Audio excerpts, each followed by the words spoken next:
Dami pang pila dito. Tingnan nyo naman.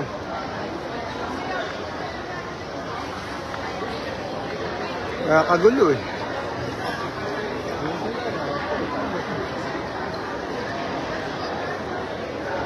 Ano kaya itong... tikman nga natin na. Can I try? Ayan o. Haba ng pila o. Order. Nagkakaguluhan dito. Grabe. Grabe yung tao. Ayan o.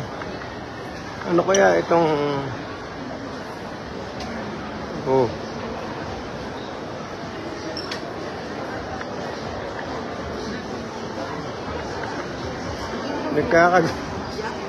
Nagkakagulo. Bubukas pala. Kala ko kung ano yung pinagkakaguluhan natin.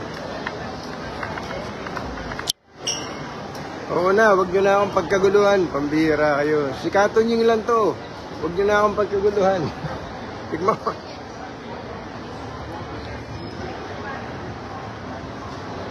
Kaya pinagkakaguluhan to. Yeah, masarap. Sira. Tinan nyo, kakagulo sila doon. Alam nyo yung pinagkakagulo nito, itong Chagi. Kumbaga,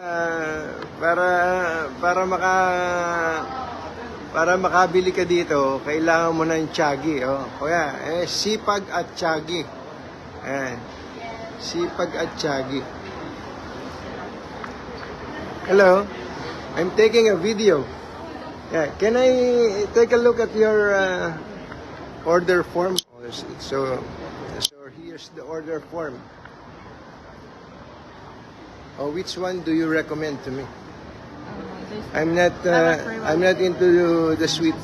Sweet. Slightly sweet. Slightly sweet. Or less sweet.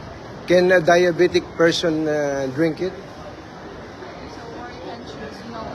No additional sugar. Is it still delicious even if there's no sugar? These are the ladies, beautiful ladies. Ayan. Oh, yun. No? Alam nyo, iba talagang nagagawa ng marketing eh, no? Ang ginawa pala nitong Chagi na to, ang alam ko, taga Isabela to eh. Di ba? Ichagi. San Chagi? Sa Maynila, di ba Ichagi?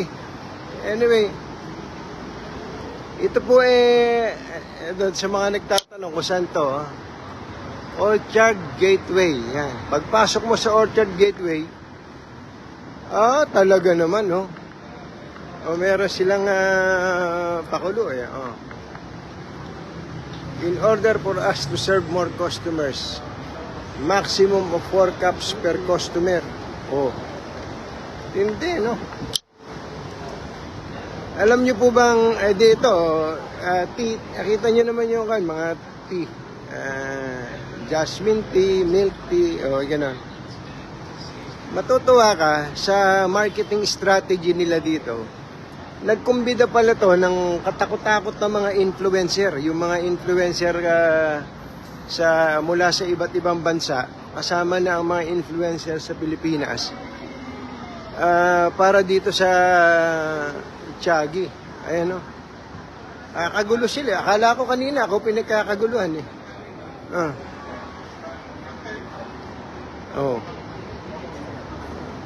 Yan mo. Hindi ako naimbitahan dito eh. Influencer din ako ah. See?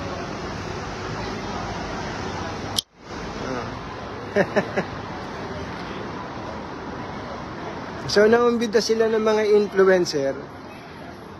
Pagkatapos, dinala dito, iba-ibang bansa daw ang influencer. Tapos kita nyo, dinadayo dito. Ano marketing? So, hindi pa natin alam kung ano lasa ng madami. Kasi yung tinikman ko kanina, hindi ako masyadong happy. Pero, yan talaga labanan ngayon, social media. nai-imagine ko yung mangyayari sa eleksyon natin no? Social media, katulad nito, syempre, yung mga pupunta dito, yung iba dyan, maaaring naakit dahil sa mga sinusuportahan nila na influencer. Pagkatapos, sasabihin nila, masarap. Gano'n naman Pag sinabi nilang masarap, kahit di naman masarap. Ganun talaga. Hindi pa rin sensation na. Hindi ba may ganun naman? May ganun naman talaga. Kaya sobrang grabe talaga ang social media marketing ngayon. Kumbaga pagka nagbukas ka ng kahit anong negosyo, you should have a good social media or digital presence.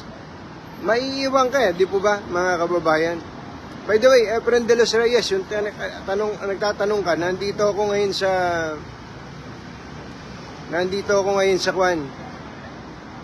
sa Singapore. Pauwi na rin naman ako. Nandito ako sa Singapore. Kent Arcilia, Katunying, pa-picture po dito ako malapit sa iyo. Asan ka ba? Kent, asan ka, Kent? Can't you see I love you? Ayan tingnan nyo, walang patid ang dating ng tao Galing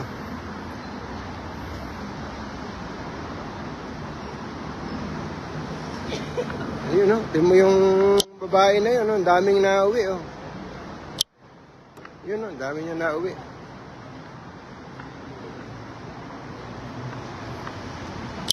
Anyway, ito mabilisan lang to Mabilisan lang to. Meron na po akong natanggap na impormasyon. Naalala nyo tong si Camille Vasquez, si Attorney Camille Vasquez. I-search nyo sa social media, Attorney Camille Vasquez.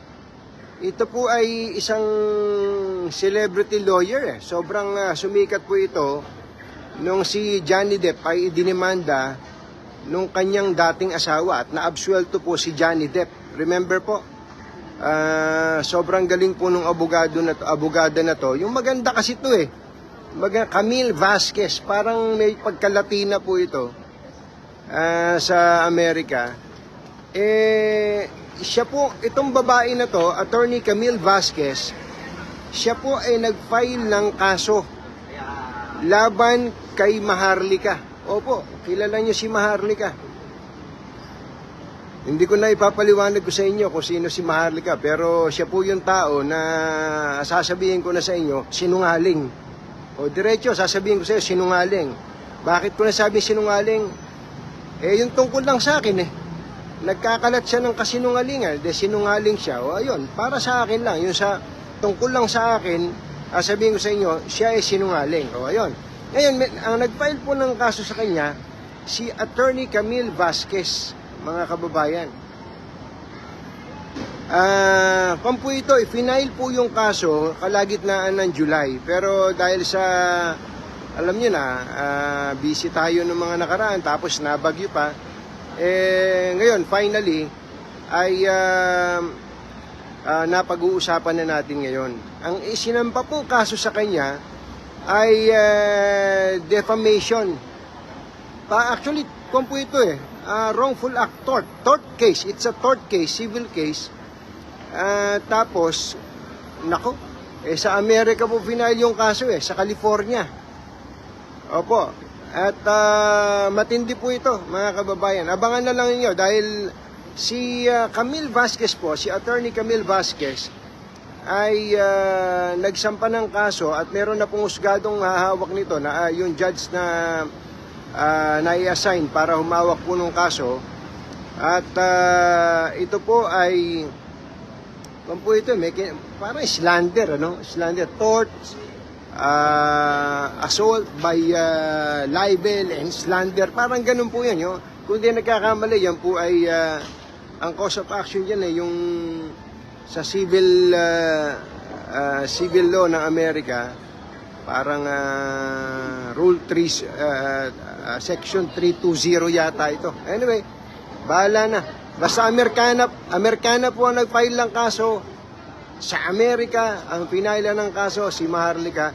Medyo mabigat po yung kaso niya, mga kababayan, sapagkat ito pong American lawyer na to, ang kanyang ikinakatawan ay isang tumutugon sa pangalang Mel Robles.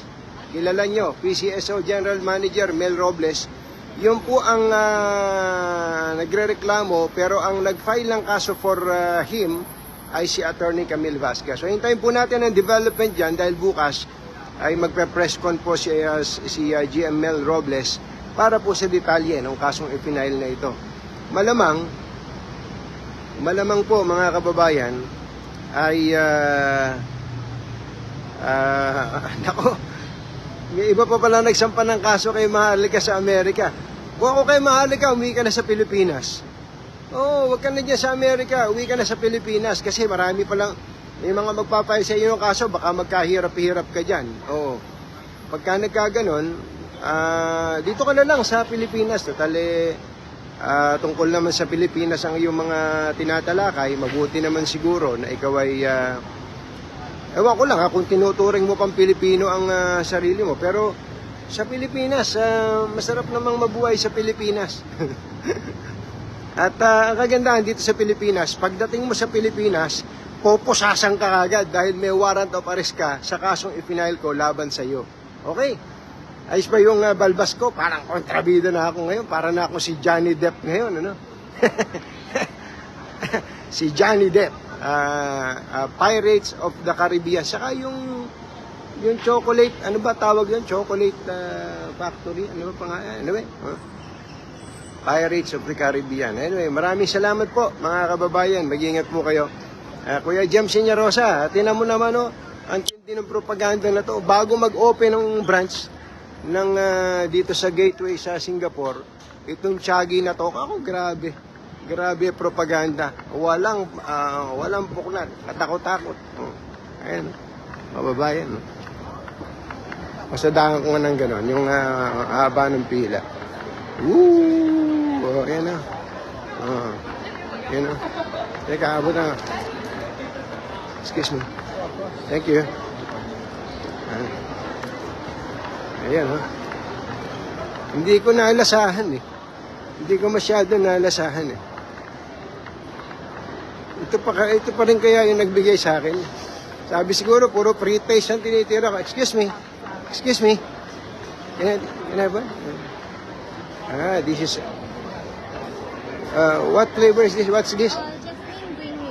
Jasmine green tea. Okay.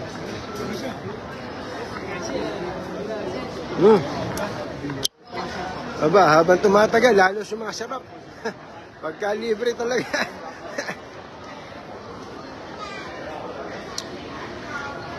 Hindi naman matamis.